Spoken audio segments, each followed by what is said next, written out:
Hello students, आज हम chapter number 15 का नेक्स्ट पार्ट रीड करेंगे। यहाँ तक हमने रीड किया था, ठीक है। आगे क्या है? शगनलाल, प्रसन्नतापूर्वक तुम बहुत भले हो। अब शगनलाल उसे कहता है बहुत खुश होकर कि तुम बहुत अच्छे हो। मगनलाल, अच्छा अब मैं चलता हूँ। हाँ, याद आया, मैंने यात्रा में तुम्हारे लिए एक उपहार खरीदा था।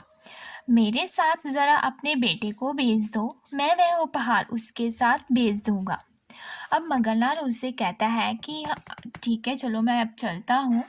हाँ, मगर मुझे याद आया कि जब मैं यात्रा पे गया था, तुम्हारे लिए मैंने एक उपहार लिया था और तुम अपने बेटे को मेरे साथ भेज दो, मैं उपहार उसे देकर तुम्हारे पास भेज दूंगा, ठीक है। आगे शगनलाल ऊंचे स्वर में, बहुत ऊंची आवाज में बोलता है, पंकज पंकज, अपने बेटे को आवाज देता है, जरा इधर आना, देखो ये तुम्हारे चाचा जी हैं, इन्हें प्रणाम करो, तुम इनके साथ जाकर मेरा उपहार ले आओ। अब वह अपने बेटे पंकज से कहता है कि इनसे मिलो, ये तुम्हारे चाचा जी हैं और जी मेरे लिए एक उपहार लेकर आए हैं, तुम इनके साथ जाओ और मेरा उपहार ले आओ। पंकज, अच्छा पिताजी।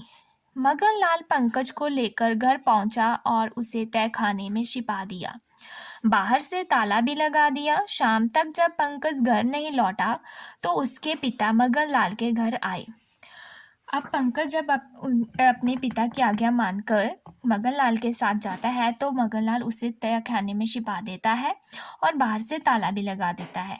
और जब शाम तक पंकज घर नहीं लौटता तो उसके पिता मगनलाल के घर आते हैं। शगनलाल चिंतित स्वर में, मगनलाल, पंकज उपहार लेकर अब तक घर नहीं पहुंचा। मैं सोचता रहा कहीं रास्ते में खेलने लगा होगा, पर वह तो रास्ते में भी कहीं नहीं दिखा।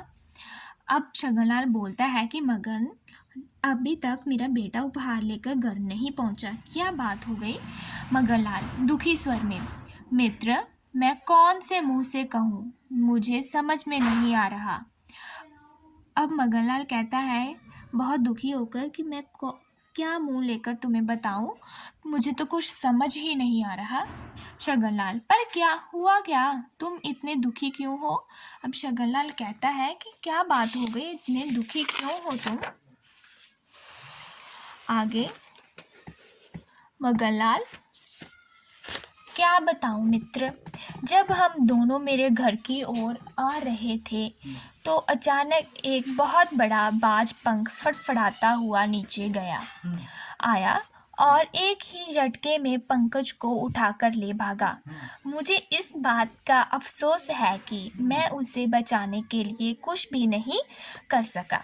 अब मगनलाल को वह बताता है कि मैं तुम्हें क्या कहूँ, मुझे ये सोचकर बताने में हिचकिचाहट हो रही है कि जब हम दोनों घर की ओर आ रहे थे तो अचानक एक बहुत बड़ा बाज उड़ता हुआ हमारे पास आया और एक ही झटके में पंकज को उठाकर उड़ गया। अब शगनलाल अविश्वास से भरे स्वर में, क्या मूर्खों जैसी बात कर रहे हो? एक 12 वर्ष के बालक को बाज कैसे उठाकर ले जा सकता है? अब वह कहता है कि तुम कैसी बातें कर रहे हो, क्या एक बच्चे को एक बाज उठाकर लेकर जा सकता है? मगनलाल, अब मैं क्या कहूँ, मेरा विश्वास करो मित्र, बिल्कुल ऐसा ही हुआ है। शगनलाल क्रोधित होकर, तुम झूठ बोल रहे हो, जाओ तुरंत मेरे बेटे को लाओ। मगनलाल, मुझे अफसोस है पर मैं तुम्हारे बेटे को नहीं ला सकता।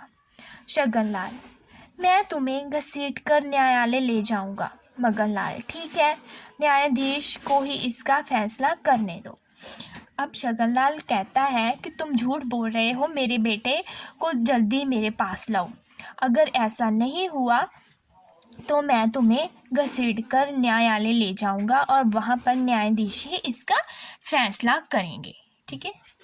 आज हम यहीं तक ही रीड करेंगे, नेक्स्ट क्लास में नेक्स्ट पार्ट करेंगे। Okay, thank you.